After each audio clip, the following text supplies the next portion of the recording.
apply here that apply to the arms. You have to wash slightly beyond the ankle bone and onto the calf or the shin, so that one completed all that was within the obligatory area. And one has to wash nails, skin, and hair. And there's a point they mention here with the feet because it's commonly occurs, but it applies to other places. Cracks in the skin, they're part of the skin. So they have to be washed on the surface of them and inside the crack, unless they go so deep that they're to the flesh beneath the skin. So if one had some sort of wax they put in it, or medicine, like cream that was really thick that they put in it, that has to be removed. Or if there's dirt in it, you have to wash in those cracks. If you've ever lived in the desert, you'll understand the relevance of this. If you don't, alhamdulillah. And the sixth integral is performing ablution in this sequence. The Prophet ﷺ said, "Ibda'u bima bada Allahu bih." Begin with what Allah began. And Allah said, "O you who believe, when you stand up for prayer, wash your faces and your arms to the elbows, wipe your heads, and wash your feet." And He mentioned, you'll notice, if you look at this handout, washing, washing, wiping, washing. Order is understood by Imam Shafi'i from this Quranic verse, that the Arabs, they don't divide species like this, washing being one species, wiping being another species, except for some wisdom. So you might think that it would say wash, wash, wash, and wipe that. Wash these and wipe that. It's more succinct. But they said wash, wash, or the meaning is wash, wash, wipe, wash. So that's an indication of the obligation of the order. Now, there's an exception that applies here. And there's two exceptions from the order of ablution. One is if you make wudu by submersing oneself and intending. So if you were to get in your bathtub and place all of the areas that must be washed during wudu underwater and intend ablution, you have ablution. It means your back sticking out of the water or whatever. So when you submerge and intend, that's an exception. And another exception is when removing major ritual impurity, performing a ghusl. The parts of wudu don't have to be washed in this order. Again, so integrals are the legally essential elements of this act of ablution, which is washing specific parts of one's body with a specific intention. There are 6 of these, and they are intention, washing over the face, washing the arms, including the elbows, wiping some of the head, or the hair of the head, the scalp or the hair of the head, washing the feet, including the ankle bones, and performing them in this sequence. If that is done correctly, one's wudu is valid. One may stand and beseech Allah subhanahu wa ta'ala in prayer. One may hold Allah's book subhanahu wa ta'ala. One may La ilaha illallah, touch the Quran, and so forth. La ilaha illallah. Allah said, Ya ayyuha alladhina amanu, إذا قمتم إلى الصلاة فاغسلوا وجوهكم. Al-ayah. Allah said, O you who believe, if you stand up for prayer, then wash your faces, to the end of that verse. One of the strongest means of presence of heart in prayer is presence of heart in wudu. One of the strongest means of presence of heart in prayer is presence of heart in wudu. I attended a lesson with Sheikh Hamza Yusuf, a couple years ago at his home. He mentioned that from Sheikh Ahmed al-Zarruq. I memorized it from our Sheikh, from the ulama of Hadramaut. It was mentioned also by Imam al-Ghazali, and it's as though there's a saying attributed to Imam al-Shafi'i to that effect. So people always ask, how do I have more presence in prayer? Part of it is presence in wudu. our shaykhs taught us that presence in wudu means to know that you're performing an act of worship. It's ibadah, it's something through which we serve God, subhanahu. He commanded us.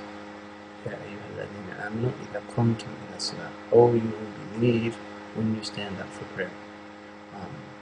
So we know that it is ibadah, that we be present with Allah in it, or you could say we're aware of Allah in it, that we're hadira. Our hearts are present, that we're aware of Allah, and this awareness will differ with some people, will differ from one person to another. And a key to this awareness of presence is to remember Allah's observation of you, subhanahu, remember His awareness of you. And then the third meaning of presence of heart in wudu is actually remembering Allah during the wudu. So knowing that it's worship, being aware of Allah or present during that, and actually remembering Allah with one's tongue, unless one is in a place where there's a toilet, so then remember Allah in one's heart. Those are meanings, if they're there, one was present in that wudu. If you're attending the lesson Bidayah to Hidayah at the beginning of the guidance of Imam Ghazali, there's an extensive list of invocations you can make while performing ablution. Those are excellent. Those are from the great, from the excellence in wudu and etiquettes of wudu. And Imam Ramli deemed that as legally recommended, despite the discussion and the argument among the jurists and also some of the scholars of hadith about the authenticity of that hadith. Imam Ramli from the Shafi'is viewed those invocations as recommended, and that will really help with your presence. You could make wudu in a place like a sink outside of the bathroom. You can maybe write those out and say those to yourself as you perform ablution. That will help with the presence. But at least, as we'll see, saying Bismillah in the beginning of wudu, and there's an invocation that we should say at the end of wudu that nobody should neglect. It's a great invocation. So at least that. And so Wardi mentioned also sending blessings on the Prophet with each of the parts of wudu that one performed, each of the areas of the body that one washed. They say typically if someone is not present during wudu, they won't be present in salah. And if they're present in wudu, they'll be present in salah. And Imam Ghazali and Al-Arba'in al-Asr, which will be taught, I believe, after the beginning of guidance, mentioned that a spiritual enlivening that one feels when one performs ablution.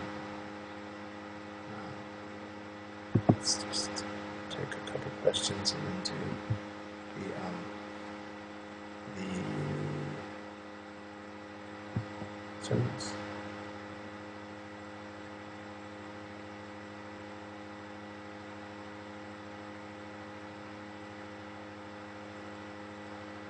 The Arabic word from the beginning of the year is watted, and watted. And if someone wants to look that up for me, like a book of anatomy, I knew it years ago because I used to work near someone who pierced, and they used to pierce that. And so I've forgotten it. I've mentioned it in some classes, and physicians or anybody could tell me it.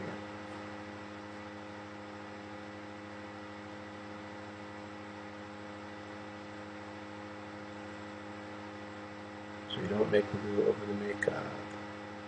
Oh, thank you so much. SubhanAllah, I always do that. Or I always mention that. And I neglected to mention it. And this questioner, Barakallah fi, reminded me. They say the key to knowledge is the question. The key to knowledge is a question. See, waqar. Waqar asks, what does washing mean? And I should have, in your notes, make this as part of the commentary on the face. Washing. Washing means saylanul ma'i ala shay. Saylanul ma'i ala shay. Water running over something.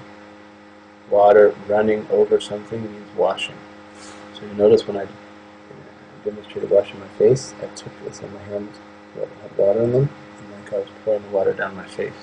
So the water, you make it run over all of the face, using your hands to move it, that is considered washing. Wiping is isalul bala, just getting moisture to that place.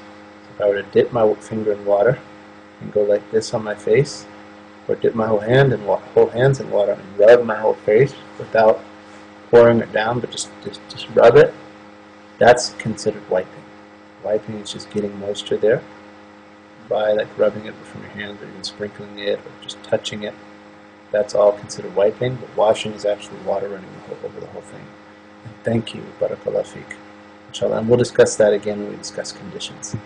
So there is a distinction between washing and wiping, and it's very important here.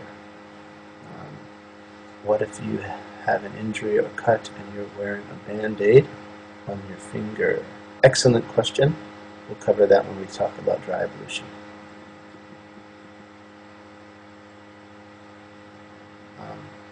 And actually, for now, if you're not able to, if you have to remove that, if you can remove that without harm, you must, and wash under it. If you can't remove it without harm, it would take longer for the cut to heal, it would scar, and so forth. You don't have to remove it, but then you have to perform tayammum, and there's a way to do that. You have to perform dry ablution, there's a way to do that will be discussed. If I take it from what you said, if you have dense beard hair on the arms, that must get to the skin underneath it. Yep. Is it sunnah to wipe all of the hair of the head? Yes. It's recommended, avoiding the difference of opinion with Imam Malik. They viewed it as obligatory, and it's offensive to neglect that. We'll discuss that in the sunnahs. Can we wipe over a turban in the Shafi'i school? Yes. Inshallah.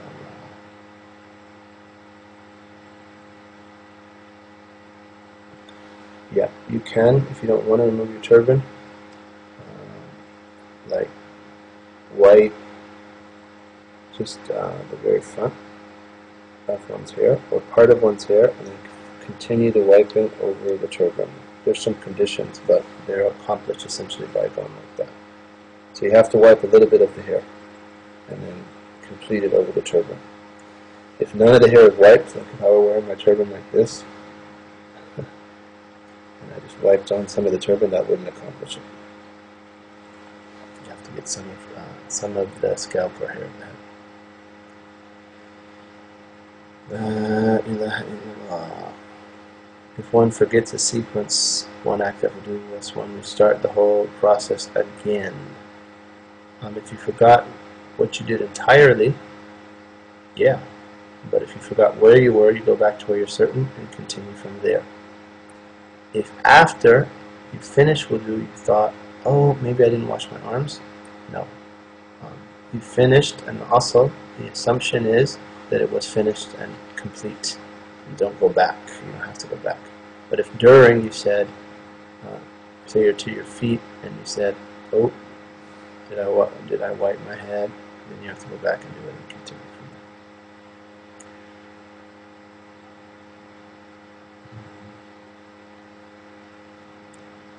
there. No. Sharik Qureshi, washing does not mean rubbing the water over the body part. It doesn't. Washing means, afwan, see, I didn't mean to bust you out, but just answering that question, that answer. Washing means rubbing, does not mean rubbing water over the body part. Water running over the body part is washing. Rubbing the body part, as we'll see in a moment, is sunnah. Is it sunnah to wipe all of the hair?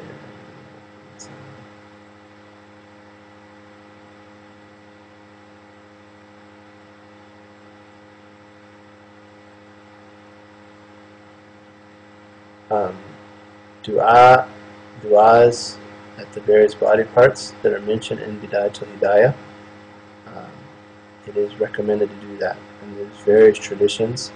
Some of them raise it to the level that it's legally recommended to do so. And let me mention that. Will a shower be considered ablution? Well, if the shower consisted of an intention, washing face, arms, hair, wiping some of the hair, and washing the feet in that order, yes. If not, no. Can you say the intention out loud in the bathroom? Yes, you can speak in the bathroom, though it's offensive to mention Allah's name. So if you would say, for instance, نويت فرض الوضوء لله تعالى, I intend the obligation of wudu for Allah, exalted is He, that would be offensive in the bathroom. But if you just said, I intend the obligation of wudu, that wouldn't be offensive. It would be fine.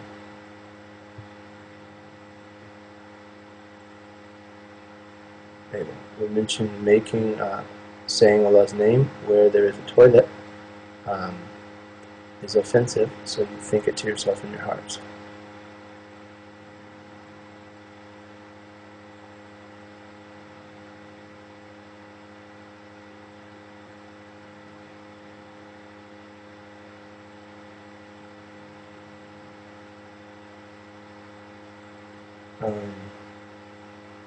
A spray bottle, if the spray was heavy enough, would be alright. Wiping over the socks, there's a concern there. Inshallah, we'll mention some of the conditions of wiping over socks. And if they fulfill the conditions, but many socks won't, they will be valid in the Shafi'i school. If they didn't fulfill the conditions of the Shafi'i school, they might still be valid in the Hanbali school, which is a little easier. We would recommend khus or leather socks. And now they have these sport socks that are waterproof and thick and sturdy, and those fulfill the conditions as well.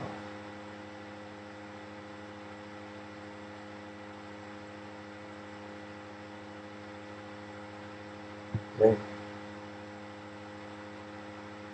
Yep, mentioning La ilaha illallah while making wudu is remembering Allah while making wudu. Saying salawat on the Prophet ﷺ, or saying istighfar, or doing the dua of the limbs, or all of this. فَاذْكُرُوا اللَّهَ كَثِيرًا. Remember Allah much.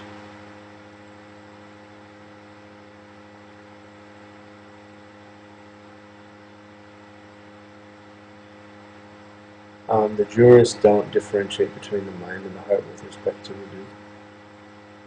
Making the intention of wudu and stuff like this now. And we don't want people to really become too persnickety about those kind of details. Just state it and know what you're doing, and khalas.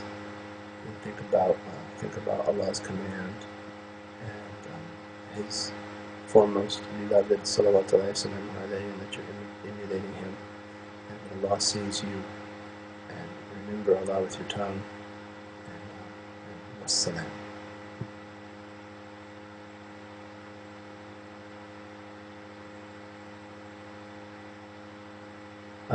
Parts of the body in wudu that should be done only with the left hand. The fuqaha mentioned going between the toes with the left finger of the left hand. That's the only one they mentioned explicitly like that, but that's like an etiquette. More adab to do that, but one doesn't have to. You can use it at any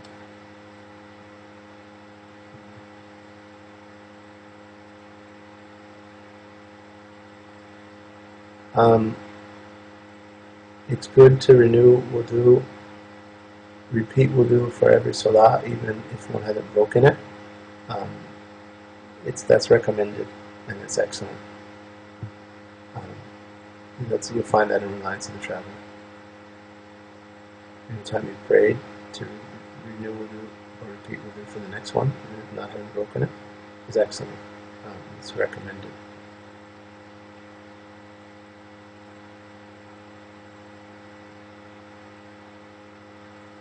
Yeah, you can do it with a kufi, you can do it with a scarf, wipe over headgear.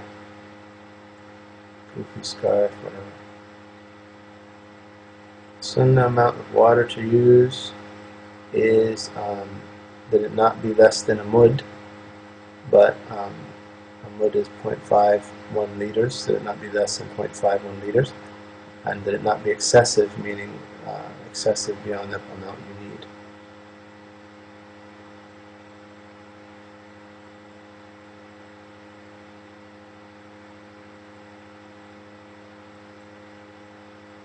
Yeah, we mentioned that if there's like a shower curtain or a door or so forth, those are two different spaces. Just like if you're in a public wudu station, there's going to be doors, and then outside of them sinks. The place that you can't remember Allah, that is offensive to remember Allah, is a place prepared to relieve yourself. So that's the toilet. And if there's a barrier, a door or a wall, a curtain is like that, between you and that, then you're not in a space that was prepared for relieving yourself, you're in a space that was prepared for washing yourself. We say the bathroom here generally, but the fuqaha say al-khala' ma yu'addu li qada' al-haja, something that was made for relieving yourself. We wanted to do the sunnahs and the time is catching us. So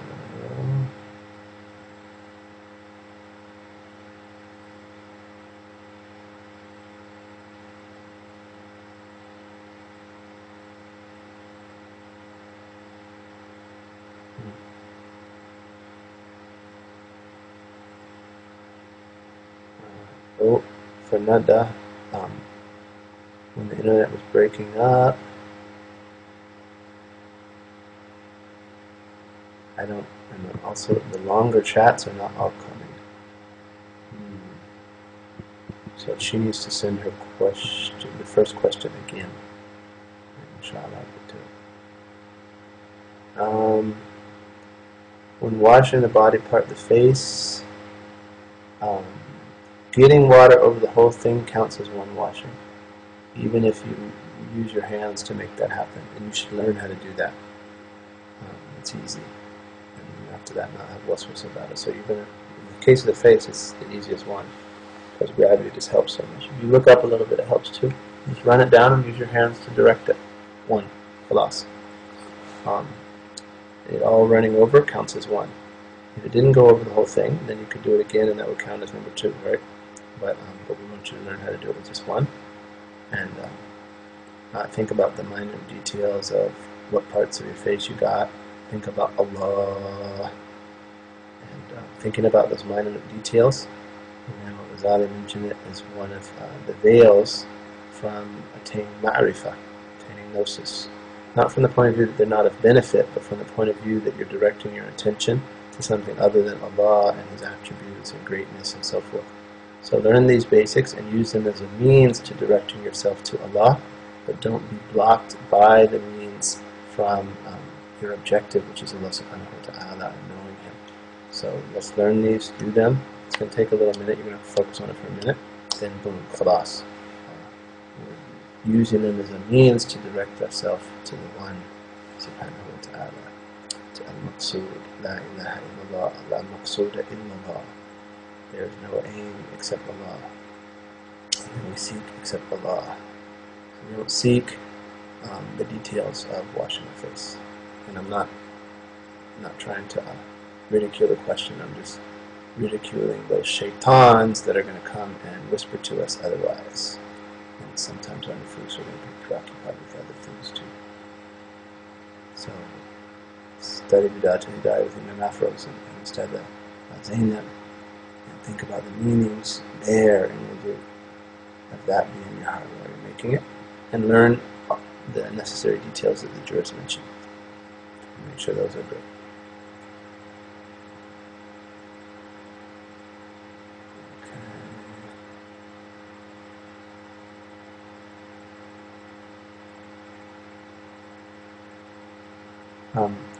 So I see the connection of this brother's question. Using your hand to move water over the limb completes the wash. Yep, that's fine. But not if it reaches a point where it's wiping, but if you just learn how to do it, yep, in one swoop you can do it using your hand to push the water.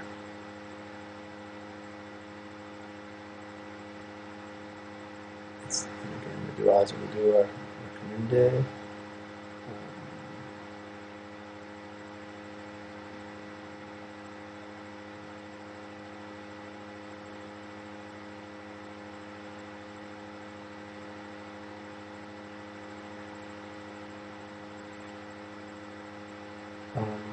The question about ghusl and wudu, short answer is yes. If wudu if ghusl is done right, khalas. And it's lifting major ritual impurity, it lifts minor along with it. But it's not sunnah to omit the wudu that is performed in ghusl, and that will be discussed.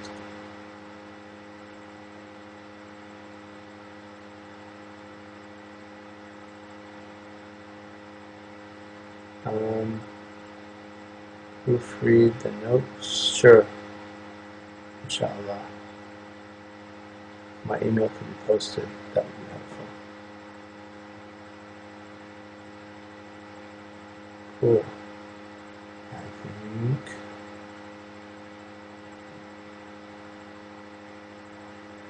if someone walks to the shower area in another room, if someone walks to the mosque and washes one's feet, it's okay, because continuity between the actions of wudu is a recommended work, avoiding a difference of opinion from Imam Malik, and not an obligation in the Shafi'i school.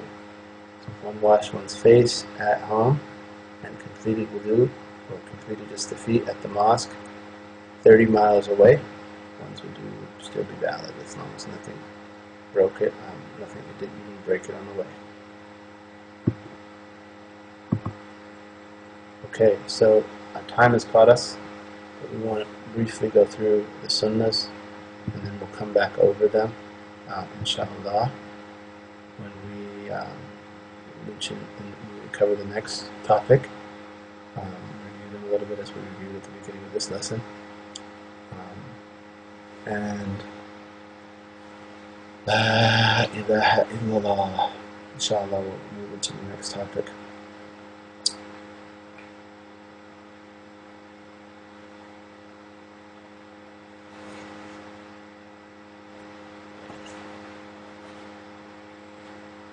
Okay, first of all, the meaning of sunnah is nearness to Allah. The meaning of performing the sunnah is nearness to Allah, seeking Allah's love.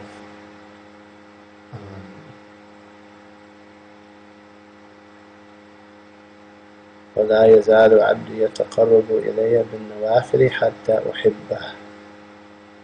My servant continues to draw nearer to me. This is in the Hadith Qudsi narrated in Bukhari.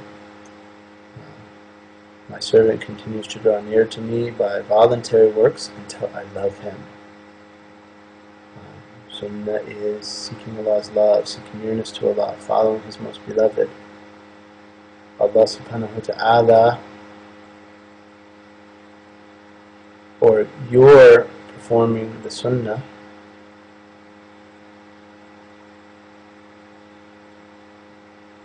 is a sign of your love for Allah. And Allah enabling you, Allah giving you tawfiq to perform the sunnah, and with inkisar, with a brokenness and a humility, is a sign of Allah's love for one. And if you're avid to perform the sunnah in an act of worship, typically the light of that act and the secret and barakah in that act will be easy to attain. And if you neglect the sunnah in an act of worship, typically one will not attain the light of that act and the blessing in that act. And if one is negligent about the sunnah, one may be disciplined for that by falling into offensive actions. And if one's negligent about offensive actions, one may be punished by falling into forbidden actions. So one should pay a lot of attention to the sunnah. There are many sunnahs. So from the sunnahs of wudu are these, and there are many more. First, the one we're going to mention is the siwak. Siwak means, or siwak is a word for rubbing and the instrument used for doing it. But here we mean rubbing the teeth and what's around it with something coarse. So this stick, that's a plant called arak, is the best type of wood to use for siwak. But other woods can be used. In the sunnah, both the wood of palm is mentioned, as well as the wood of olive, or any other wood, or anything coarse, like a toothbrush. That's a siwak. Using a toothbrush is performing siwak, and one should just make an intention when doing so. So the siwak, rubbing the teeth and what's around them with something coarse. It is a sunnah, and the way it is performed is like this. One holds the siwak like this with the right hand. It's best that it be a dry siwak that was moistened, and one does the right side, for upper right side first, lower right side, upper left side, lower left side, and one could do it like this. You notice I'm going laterally on my teeth, from side to side. The teeth you do from side to side, not up and down. The tongue you do back and forth, along the length of your tongue. Sunnah, the minimum sunnah is accomplished by doing so once, though it's more perfect to do it 3 times, unless you do it to a change in your mouth, in which case one does it until that's removed. It's sunnah in every circumstance to do the siwak, except some of the jurists of the Shafi'i school mentioned, that's relied upon position, that it's offensive for someone fasting after the dhuhr time enters, after the zawal. Otherwise it's always sunnah, and it's more sunnah in certain circumstances, like when waking up from sleep,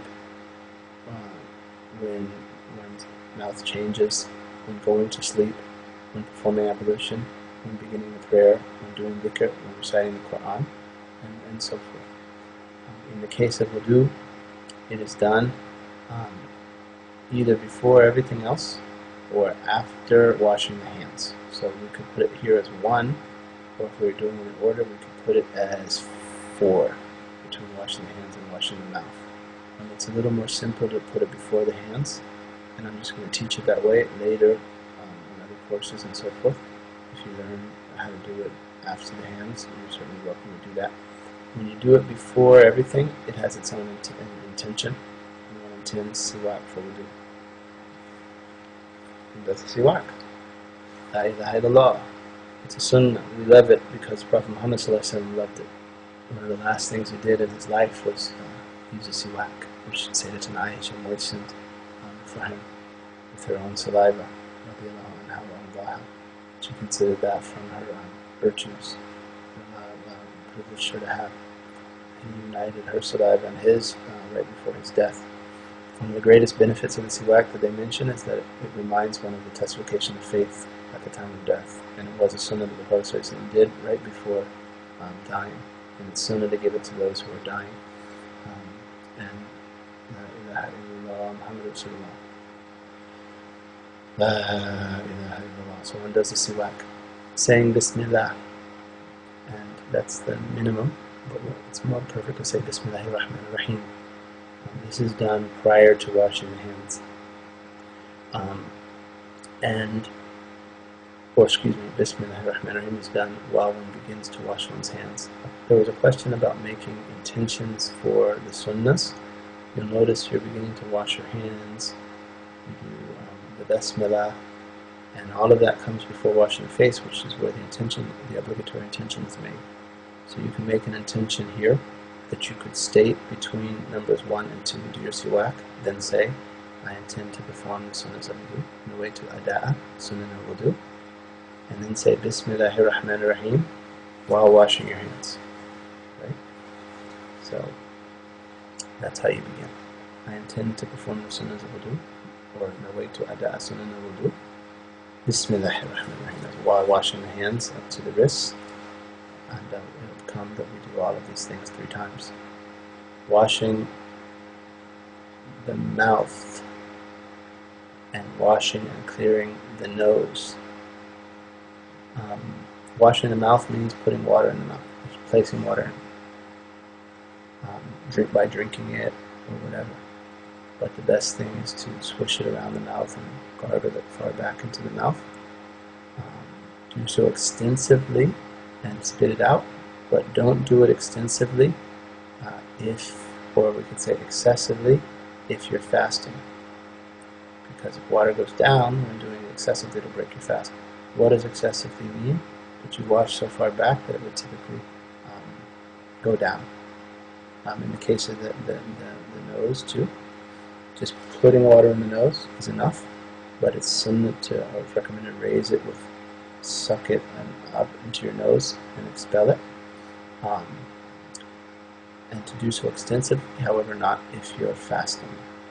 The best thing is to join between washing the nose and wiping the face. And the best way to do that is to take a handful of water take water into the mouth, take it into the nose, and expel it with the left hand and clear the nose. And then again everything done 3 times. And inshallah, there'll be some retreat or a visit to one of the Seekers hubs, or there'll be a teacher based at one of those, and you can perform ablution with them sometime and observe how they do it. Doing everything thrice. Every saying, wiping, every washing, wiping, and saying. So you can say, Bismillahirrahmanirrahim, Bismillahirrahmanirrahim, like Ratib at-Tas 3 times. Bismillahirrahmanirrahim. So even the invocations you can say 3 times. And certainly all of the washing and wiping. So you wash your hands 3 times, nose, face, mouth, nose, and so forth. Okay. Then, stating the intention is sunnah, and we're going to wash our face, and that is where the obligatory intention occurs. And intention we advise you all to use is purification for prayer. So you can say nawaitu, nawaitu tahara lis-salah. Right? I intend purification for prayer. Starting at the top of the face is recommended. Rubbing the face is recommended. Checking the corners of the eyes, both sides, inner and outer. Any area, the folds of the face where it's difficult for water to reach, all of that is sunnah on the face. And we're going to come to extending the area of light is by washing beyond the obligatory area of the face. The extent of it is the forelock, the ears, and the sides of the neck.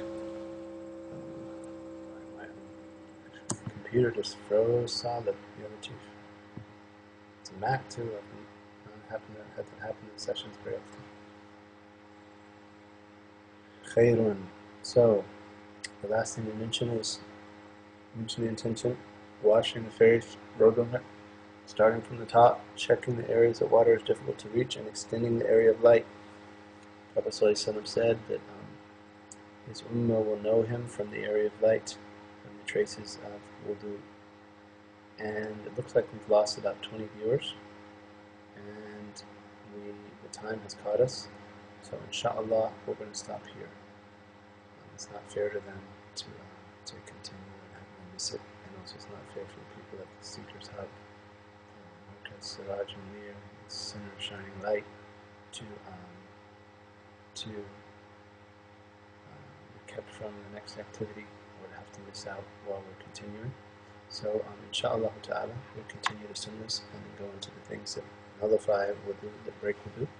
Next week, inshallah ta'ala, Hinda will come for that. And you all in Allah's care. Please recite Fatiha, seeking from Allah to be true and sincere, and actions that are pure and accepted, and good teaching, inviting the guidance, and Allah gives happiness through that to the heart of the Prophet sallallahu alaihi wasallam. We always have to go to our teachers, sheikhs, those who have rights, our parents, in the presence of the Prophet Muhammad sallallahu. Please recite Fatiha with that intention.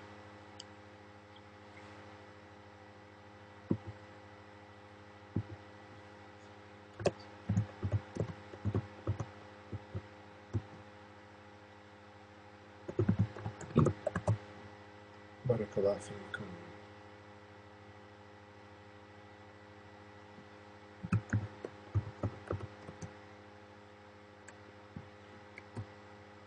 Okay, see you all next week, inshallah ta'ala.